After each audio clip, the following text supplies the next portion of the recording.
Welcome to the Birds and the Bees podcast. This is Braxton Dutson. That's the key. People aren't talking about it. Everybody needs to know that porn is not a documentary.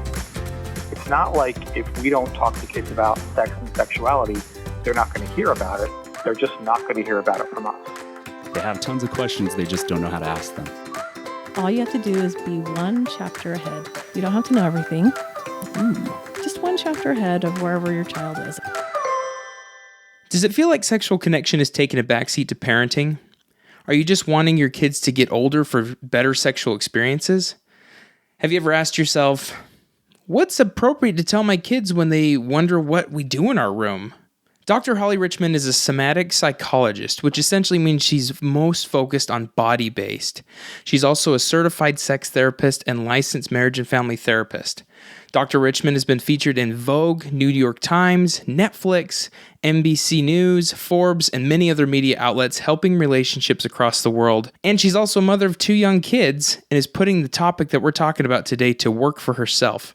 In this episode, we're exploring ways to keep sexual connection alive in the parenting years, while also teaching your children about respecting your privacy. Hey everybody, this is Braxton Dutson. Welcome to Birds and Bees podcast. I'm so glad to be with you hive mates once again. If this is your first time, welcome to the show.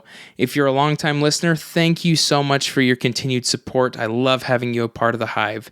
Today's topic is so important because I see so many parents come into my office longing for more physical and sexual connection, but they feel limited in their ability to express themselves because they're not sure how to obtain what they want while also having young kids that need their constant care. Dr. Holly Richmond and I explore quickies, conversations, planning, and other methods to help take back your sex life from the late night and possibly frustrating experiences because you may be so tired, to times where it's best for you and your partner so that you can really feel that connection. Often we put our relationship last as we parent children, and it can feel selfish or unloving if we don't do that. In this episode, you'll find out why it's important to challenge that thought and ways to improve your sexual connection overall, and you can even do that starting today. If you find this episode supportive, I encourage you to think of someone who could use this episode and share it with them. We're all growing together in these discussions, and you sharing this may be the support that they need to start important conversations with themselves, with their relationships, and even with their kids. Every share helps. If you have any questions, please feel free to leave me a voicemail or text at 385-449-1818 or send me an email at birdsandbeespodcast@gmail.com. And I have to say, I've appreciated the comments and the voicemails that I've gotten, as well as I had a conversation with Emily, who's out in Virginia Beach. She's a therapist out there that has stumbled across the podcast and has been sharing it with so many people, and I appreciate the encouragement that she's given me to hurry and get this episode out. In all honesty, my podcasting equipment took a dive. My computer with all of the recordings I had on it actually stopped working. And so I'm sorry that I've been gone for so long. But again, thank you so much, Emily, as well as the chaplains out there and the people that she works with. All your encouragement is very, very appreciated. And I feel very loved. And I love you for listening as well. So thank you so much for your continued support. I hope that now that I've got everything figured back out, that these are going to be more consistent and that I'll get back onto that every other week releasing schedule. So thank you so much again. So excited to get into this episode. I really appreciate you being a part of the Hive. Thank you, Hive mates. I love you so much, and I am excited to have you on this episode today with Dr. Holly Richmond. Now let's get to the episode.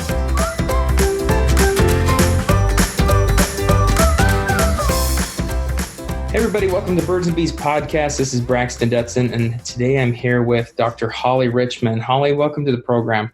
Thank you so much, Braxton. I'm so happy to be here. Well, I'm excited to have you here too, because today we're talking about something that I get questioned about a lot. I have a lot of parents asking, hey, how do we even think of having any type of intimacy, especially sexual intimacy, when we have kids? I've had people anywhere from we have 8 kids to we just had our first and we don't even know what's going on. And I'm excited to talk to you about keeping things sexy as a parent. Yeah, absolutely. And you're right. This happens at every stage. The newborn stage, of course, is hard, but I think it's still hard when you have a 12-year-old or a 16-year-old and the conversations just change. And talking about sex with our kids, the more I have children myself, it's really figuring out what it is for me that feels comfortable. Like, where are my stumbling blocks? It's not, kids don't come into this world with any preconceived notions about sex. It's how we present it to them, how we talk to them about that. And then that's all about our own self-awareness with it. 100%. And before we start into all this great, I mean, the reason I have you on the show is because I love the work that you do. I've been following you on Instagram as well as looking at your website. And I'm curious, tell the listeners a little bit about yourself, how you got to where you're at being a therapist, and kind of what you end up doing. Absolutely. Yeah. Thank you so much. So I was a journalist actually for 15 years in New York and Southern California, and started teaching creative writing at a girls' detention facility in Camarillo, just south of LA. And quickly heard pretty horrific stories about sexual violence, sexual abuse, sexual assault. And these women would write about it like they were going to the 7-Eleven.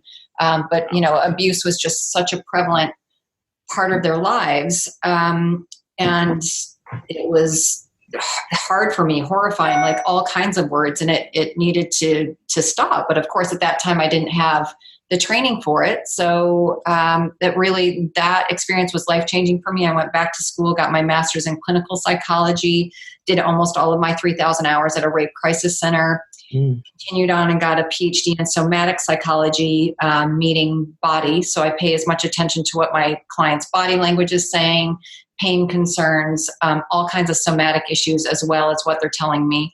And then I combine sex therapy with that somatic piece. So it's really, to me, it feels like a complete, really holistic picture. Oh yeah. Sounds like it. Being able to address what happens in the body, what's going on in the mind, and really addressing something that is so, it happens to so many individuals, and we need to heal from it. So I appreciate the work that you do. Yeah, absolutely. But I also, so I wrote my dissertation on the recovery of sexual health after sexual assault. And that's why I went further and got the sex therapy certification, because I realized I was taught well how to treat trauma, but I didn't know how to treat healthy sexuality or healthy relationships. And that's what people want. People want to feel healthy in all aspects of their life. So I do, working with survivors is still probably 60% of my work, but the other portion is more things that we would think about under the lens of traditional sex therapy. Gotcha. And certainly new parents, medium parents, older parents, it's all part of that equation.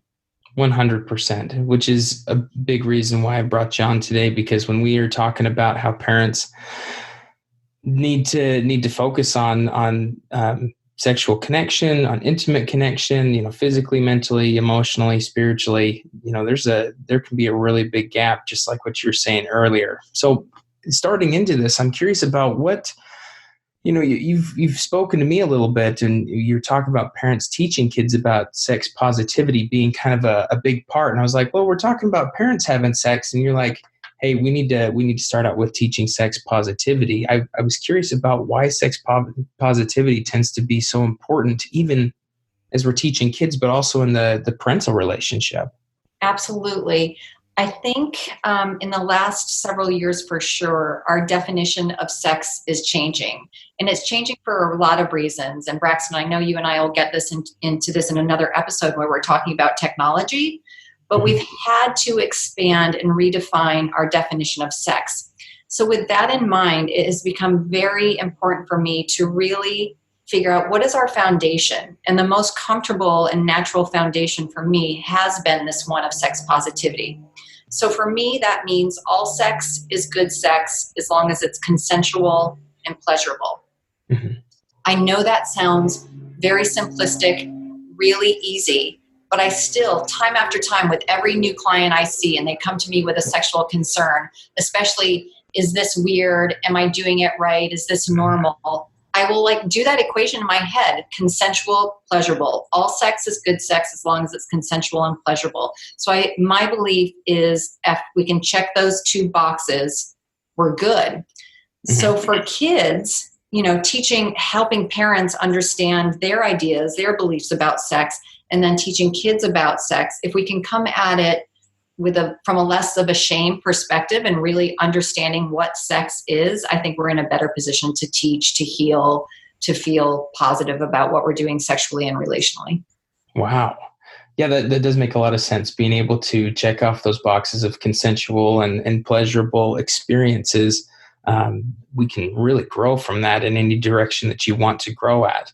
I think of it being with having kids. A lot of the times we focus on what the rules are that maybe the doctors have given to us after the first 6 weeks of or post birth, and there tends to be this thought of like there's a rule of like, okay, then we can start back into penetrative sex. You're going to be good to go, and that may or may not be pleasurable and or consensual to either of the parties. I mean, there's a lot that can go on psychologically and physically, and I'm just seeing all the correlations that you're talking about. Absolutely. And it's such an individual experience. So I'm glad that you're starting with that, like post-birth. I've just have been working with several women on this. Some who are like, I was feeling it and I was, good to go to have penetrative sex with my husband at about 3.5 or 4 weeks. And that was their decision. And I have some moms who are now at 2 years who still haven't been able to cross that bridge and get back into a penetrative sexual relationship. So my job is like, okay, how can we expand the definition of sex? Where's your partner in this process? Because of course there's two people here that we have to consider. But there's no right way to do this at all. So a lot of it's about how new moms feel about their bodies. Is there any postpartum depression? Is the baby sleeping? All of these things. It's not just, I want to have sex or I don't want to. There's just this big bubble of circumstances that we need to consider with sexuality. Do you have any recommendations on a place to start? You're saying there's not really a direct path to go on, but are there common places you encourage people to start at with building that relationship after birth? Absolutely. So, Braxton, are you familiar? I'm sure you are with Sense8 Focus. Yes. A Sense8 Focus protocol that we use a lot with couples in sexless marriages or just people having a really hard time with intimacy. I will modify a Sense8 Focus protocol for new parents and have them start that. Please feel free to jump in and help me out at any point here. But basically, Sense8 Focus takes penetration off the table for a number of weeks and just get couples reacclimatized or reacclimated to touching each other again, to being each other's presence intimately. So they're using touch, they're using massage. It takes all the pressure off of penetrative sex and puts the focus back on intimacy, being together, and really what feels good. Nice. Yes, I completely agree with you. A lot of the times what you were saying, the focus on eye gazing and the TTP, touch, texture, and pressure. You're focusing on all these things on your partner, and one person is focused on receiving, the other person is focused on giving, and you switch. And I think that's great, being able to address putting it in that degree of connection. Just to build up to it. It's like we're focusing on that with our clothes on, and then maybe with some clothes removed, we're not focusing on genitalia or breasts at the very beginning, and then we focus our way up into, if you're following the fidelity model with it. But I like that you can bring on a lot of aspects of, hey, you know what? Maybe we're not having penetrative sex for the first 6 weeks after having a baby, but what are ways that we are actually physically connecting with cuddling or with touching, or actually we're having intentional physical touch together without being, like, I can't wait till we can just have sex. We're really just like, I can focus on you and be with you, the person that I love being with. Absolutely. And the other great thing about this protocol, and again, it's kind of a modified Sense8 Focus, but the baby can be in the bassinet next to the bed. The baby can be in the bed sleeping. It's probably not ideal because I want couples focused on each other, but there are some new moms, especially, who are like, no, this baby is like, they're attached to me. I don't like to be away from them. So this is something where couples can be together and it's still very intimate, but it's not necessarily sexual until you go up the rung of the protocol and it gets more sexual. Definitely. And that can take weeks. It can take months. Most people prefer that it not take years, but certainly for the new parents that are in that boat, it's not that atypical. So it's just everybody on their own course. Definitely. When a child starts becoming a little bit older, Man, I can't tell you all the times that I have parents talk or send me messages and tell me about a 4-year-old all the way up to a 9-year-old walking in on them having sex. Mhm. And it can sometimes create a petrified feeling of like, we can just not do this while they're this age. We thought we locked the door, but what if we didn't? And then it really can take someone out of the mindset. Do you have recommendations of ways we can keep intimacy together or physical intimacy when we have kids about that age and they start becoming curious or hearing things, or we start worrying about what noises we're making when we're having sex? Rex, I know you've heard me say this before, like for the parents of 1 to 5-year-olds, I feel like quickies are our best friend. So when we're in the house, we have to make the most of our time because we're pulled in a million directions because of our children and because of who knows what else, maybe a job we have, maybe parents, whatever else is going on. So it's really not saying no, saying yes, let's take this opportunity to connect, and not, I feel like when we say quickies, people are like, oh, it's just, that's not real sex. It's not worth it. But I'm telling you, for new parents, quickies have saved some relationships for sure. They're just like, and it feels sexy and it feels like there's a spark, and it's like the baby's taking a nap. Let's engage in a fun and flirty way when we can. And I'm not saying that's the end of the story there. Then it's really getting the sitter, taking the baby to a parent's house or a trusted friend's house. So you have 2-3 hours of an afternoon where you can really be together and you're not just worried about like fitting it in. But then that would be the time where you can take your time with each other and do all the things that you used to do pre-baby. Definitely. Yeah. Sounds like a really good idea. Important carving out that time is what I'm hearing you say. Yeah, for sure. And this is a little bit controversial, and I know some parents take issue with it, but I feel like parents need to prioritize themselves and prioritize their relationship with each other over the children. Mm. And I do not mean like you're ignoring your children. Obviously, my children are so important to me. They're as important as anything else. But I found that when my husband and I were prioritizing our relationship, and not just sex, like I mean our relationship going out to dinner, I mean our relationship doing fun things that we used to do together, that makes me happier, it makes him happier, the kids are happier, just everybody, the whole house feels more intimate. So this is hard to do, and I couldn't do it for the first 2 years, so my kids are fairly close together. So there was probably a 3.5 year stretch where it was very much about the kids. My sex life was okay, but then it felt like, okay, everyone's old enough. I'm getting my energy back. I can really start prioritizing myself again. I can prioritize my relationship again. So for myself, my husband and I really try once a week just to grab 2 to 3 hours together for dinner. Oh, nice. Yeah.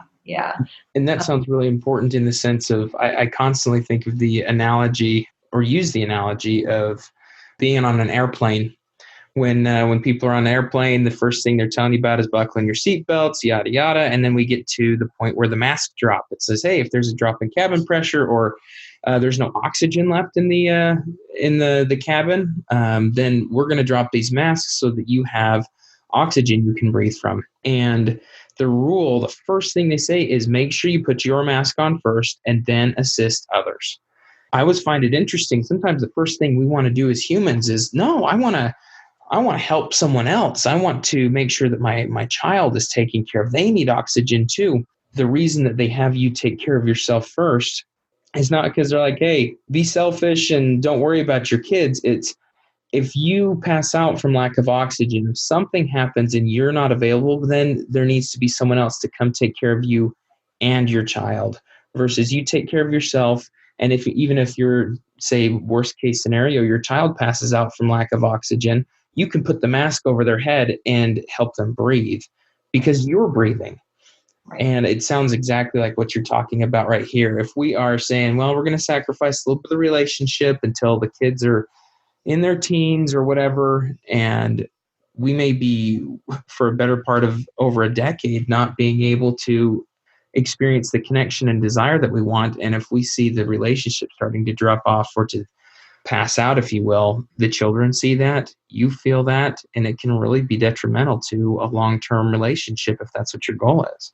Absolutely. I was going to say the analogy, like the relationship passes out. You're absolutely right. Everyone's just kind of moving through their day, moving through their evening. It feels like, I can't even tell you how many couples have come to me and say, I feel like I have a roommate.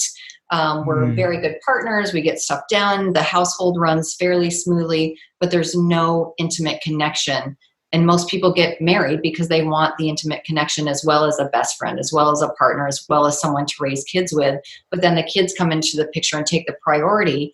And I understand that because newborns, they have to be a priority, right? Like that first year of life, that's rough. But I'm encouraging people when babies are 2 to 3 to start taking their own lives back, to start doing the things that they wanted to do, to start putting air back into that relationship. To really start taking it into theirs. So you've told us that doing a babysitter, having someone or making time for yourself through babysitting, through friends, through family. Are there other things that you recommend when it comes to if someone starts to feel like kids are in the other room, it's 11 o'clock, they're asleep, but we started getting worried that someone's going to walk in the door, or that if we do lock the door, that this child's going to feel neglected. Do you have any advice on parents to start to worry about sex and that taking over the neglect of their child? This is a little bit older, so I'm going to say this is more like 5, 6, 7, 8-year-olds. And this is where it gets hard, right? Yes. I'm asking parents to start having conversations.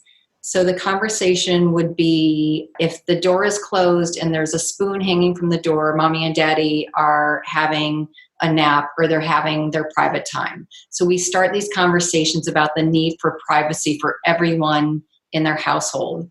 So my 5-year-old actually comes home from preschool now, and I'll ask him what he does. And some days he's like, well, then I just had 15 minutes of quiet time because I needed my alone time today.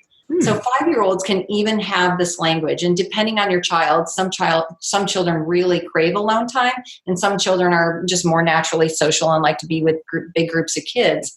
But I think it's important for us as parents to say, hey, sometimes I need alone time. Sometimes that alone time is just going to be me. Sometimes that alone time is going to be with your dad. And when the spoon's on the door, that means we want some privacy. So please knock. It would be horrifying, yes, to have a child pounding at the door that's locked and they're feeling neglected. That's not what you want to get into. You want to have the conversation before to say, if the spoon's on the door, mommy and daddy are definitely in there, and we will come out within 30 minutes or whatever the 6, 7, 8-year-old can understand. We're having our private time. Maybe this is a time for you to have some private time. Huh. I mean, if it's at 11 o'clock at night, the child should obviously be sleeping, and hopefully the worry would be less. Braxton, I don't know about you, but my newish parents having sex at 11 o'clock at night is not the best case scenario because everyone is exhausted. Yeah. I think I bring up 11 at night because that is the main time where people are like, okay, we're trying to get in here. You're half asleep, I'm half asleep, but we've got to do it right now. And then an argument tends to ensue, and frustration happens. So I encourage not 11 p.m. either. I do want to recognize that most parents tend to think that that's the time that they have. Again, carving out time midday versus, well, let's wait till 12, 1 o'clock in the morning, or even 11, when that's the only time that the day is now granted us. Yeah. And I support that. If 11 o'clock is the only time, then that's the only time. And maybe that's the quickie time sometimes. But otherwise, on the weekends, again, this was a little bit older children, start having that conversation about privacy. And then the conversation moves from privacy to sexuality, because kids are going to start asking, of course, around 10 or 11. Braxton, we're going to again get into this when we talk about sex and technology and teens in the next episode. Yes. On average, most studies are pointing to kids see porn around the age of 10 or 11. Mm-hmm. So the parents out there that are thinking their kids have no idea about sex, at this age, are deluding themselves. And even if you live in a community where porn is forbidden, kids are still talking about this. They're probably stumbling on it somewhere if they have access to a computer, right? It's just kids are curious. They've been curious about sex for ever and ever and ever, and they will continue to be. Mm-hmm. So, at that 10, 11 8-year-old stage, you start talking about sex, and we go back to that sex positivity model, and you figure out who your kid is and what they're interested in. Let them ask questions, and you as the parent have to be comfortable sitting in that space to be able to answer them. Yeah. And it's not about the stork, I hope. I really hope. Yeah, I hope we're past the stork situation. That I haven't heard that one come in a while, so I'm thinking it's starting to move its way beyond. Good. Braxton, what do you usually hear, like, from your couples? How do they talk to their kids about sex? What I hear the most with parents talking or saying, "Hey, I want to know how to talk more about sexual health with my children." Most parents have come in saying, "Okay, so I told them that there's a special hug, that mommy and daddies get together, and then when they're being together, depending on the level of their comfortability, I've heard it from special hug, and then a baby comes around to they've taught their kids about penises and vulvas and vaginas, and said, like, well, the penis goes into the vulva and then into the vagina, and also then a baby is made, and that's how a baby gets in mom's uterus." So on the spectrum, I've been seeing more and more people talking about that. I would say it's a little more rare to have someone say vulva, penis, uterus, and all these other things, but we're encouraging that because that teaches the language early. I'd say the majority of parents are coming in saying, "Okay, I told them that we get together in some way, and there's a little bit of cloudiness in the way that we get together, and then a baby is produced," which is, I'm glad they're having the conversation, but it also brings up, well, we're missing the pleasurable aspect. Like, they need to know that there's also a reason we get together without having babies. That there's a connection and a bond that we have when we're together, if you want to say naked or whatnot. But those are some of the ways that I hear. Yeah, I think you and I are right in line. I hear the same things as well. And I agree with you, more parents are using anatomical terms, right? So I think we're away from like wee and whatever else. And it's like penis and vagina and sperm and uterus and belly, and 9 months, a baby comes. So I'm so in favor of that, because I think when it does, there's a special hug, and then the information gets a little cloudy. The kids are curious. They're just left wondering, like, what in the world is this special hug? So I think to demystify it, destigmatize it, normalize it, like it takes a lot of the charge out of it, right? And parents get so charged up because it's a secret. Well, if it's not a secret, if you start talking to your child about it at 4 or 5 in the correct way, in an age-appropriate way, it becomes less of a big deal the older they get. Yes. And I think parents are most concerned that if they teach their kids a word, whether it be an anatomically correct word, or they start saying, sexual terms and things like that, that one, their kids are going to repeat it, which is true. And two, that they're going to be asked questions that are more in depth at times, which can also be true. But I love encouraging parents to say, you know what, I'm going to teach you this. Yes, you're going to have questions. It's okay to come and ask questions. And parents, you always have a pause button that you can instigate. If the child comes up and is like, "Mom, how does the sperm get to the egg?" And you're like, "Well, not in a place to do this. I'm doing dishes right now." You can always say, "That is a wonderful question. Thank you for coming and asking me. I'm going to finish these dishes. And how about we talk about this right before we go to bed today?"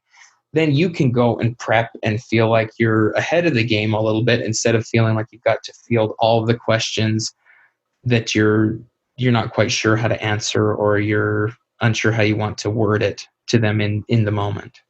Absolutely. And you and I talked a little bit about resources too. And there's a few books that I love.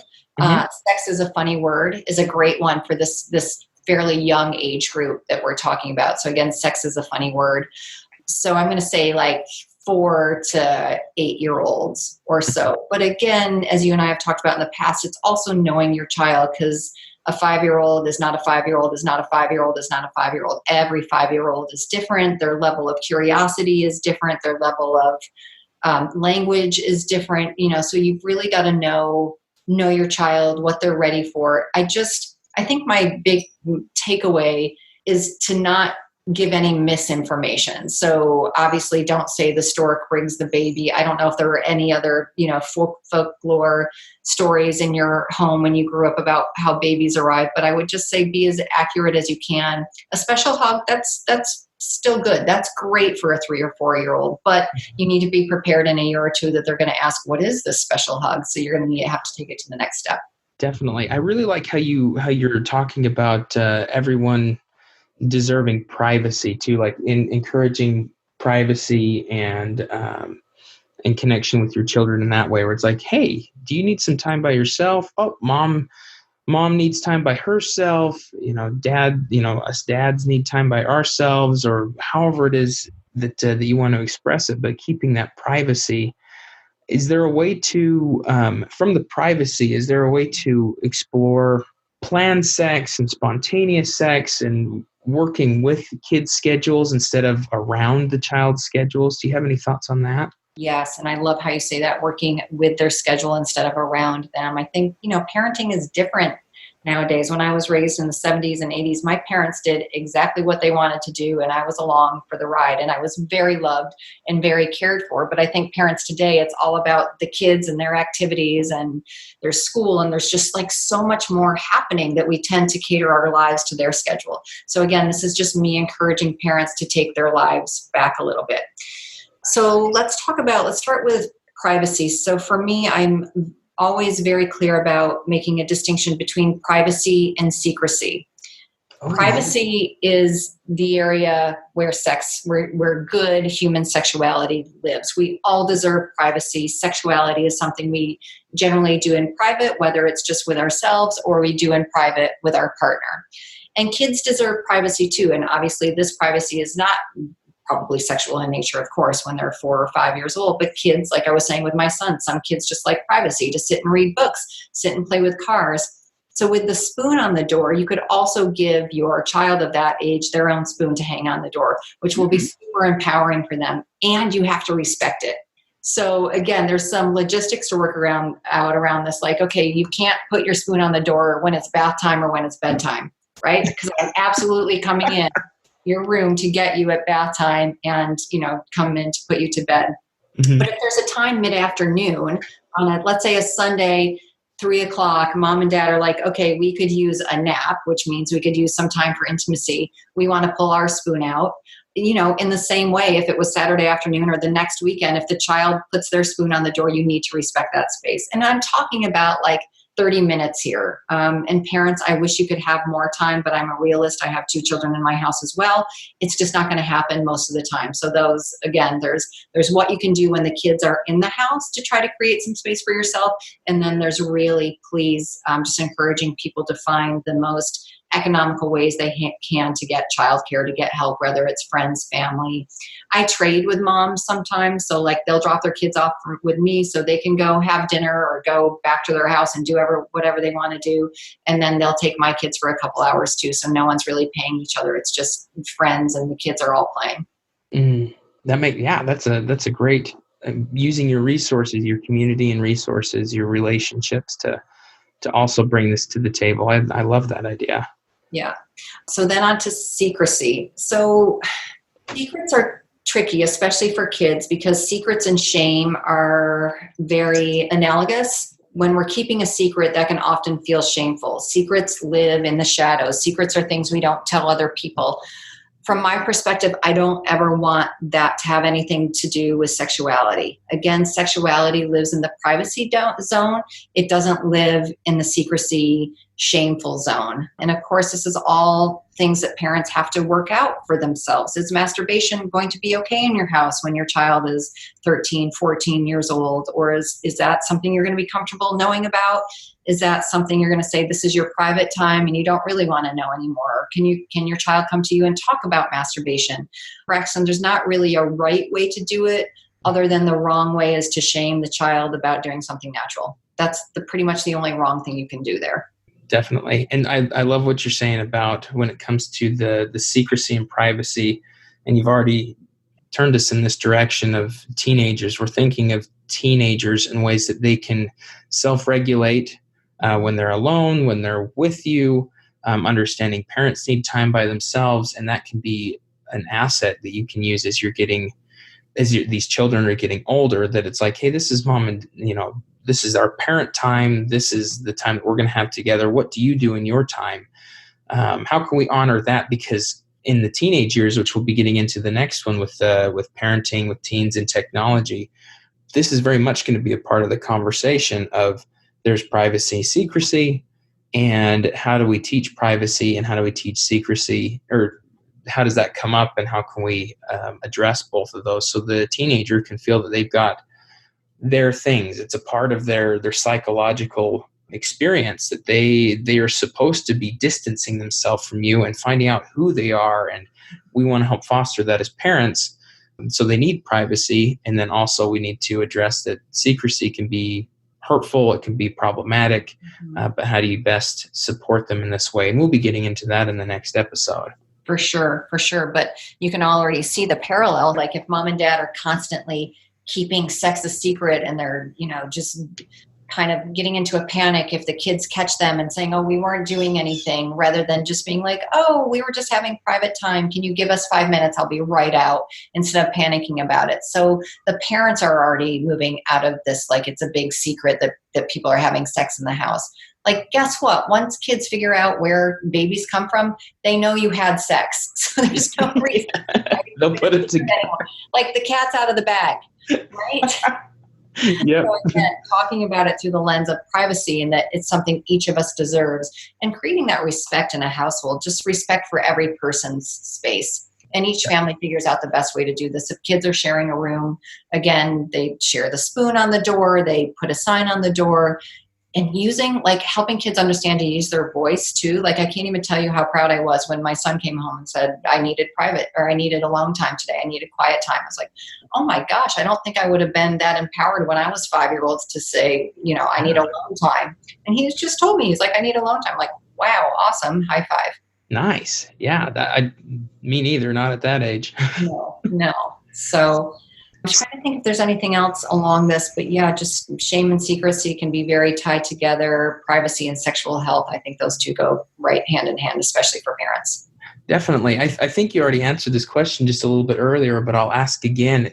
What is the main thing that you would love parents to take away from this episode in particular? Before this gets too controversial, just hear me out. I encourage my parents to be selfish. Be selfish in the most kind, compassionate, big-hearted, nurturing way. But you have to take your lives back. Your relationship is not going to thrive without its air mask. I do not want relationships passing out, Braxton, to use your words. We have to focus on ourselves. Moms and dads, partners of any kind, usually get together because there's some sort of sexual chemistry, some sort of attraction. Every couple probably comes to us and it's like, the sex was so good at the beginning. Like, it doesn't have to just be the beginning. Of course, sex will change as the relationship becomes more stable, more secure. People can have great sex for years and years and years and years, but it's really, you have to cultivate that relationship with your partner and with yourself. And again, for everybody, this is different, but for people and couples who haven't been having sex for a long time, I say start with yourself. Rebuild that sexual relationship with yourself first to figure out what you like, what feels good. This new mom I'm working with, she said, my husband used to know where the spot was, like that pleasurable spot that would work for me every time. And after I had my baby, the spot moved and we're all frustrated. Like, where'd the spot go? And she's like, we have to learn each other again. She's like, I had to learn myself again. So again, it's about being selfish to the extent where you're prioritizing your sexual health as much as you prioritize your emotional health, your physical health, your mental well-being, all those things. It's a huge part of ourselves. Definitely. If people want to get a hold of you and they're curious about what the work that you do or would like to work with you, how can they get a hold of you? On almost all of the social channels, I'm Dr. Holly Richmond. So DrHollyRichmond. You can find me on Instagram, Facebook, Twitter, all of those things. And then the easiest way to find me is go straight to my website, which is drhollyrichmond.com, DrHollyRichmond.com. And you can email me there. You'll find a phone number there. So email, phone, it all works. Wonderful. Well, thank you so much for doing this episode with me, Holly. I'm super excited to get into the next one. Everybody, if you want to follow Dr. Holly Richmond, go to those go to her website as well as the social media. She's got wonderful content that she posts. So stay tuned, and we'll see you in the next one.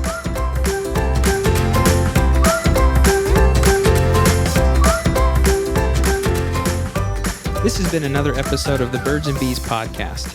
Thank you for tuning in. If you have any questions about the show, comments, or questions you would like addressed in another episode, please give us a call at 385-449-1818. Leave your voicemail and your question, or you can also email us at birdsandbeespodcast@gmail.com or visit us online at birdsandbeespodcast.com.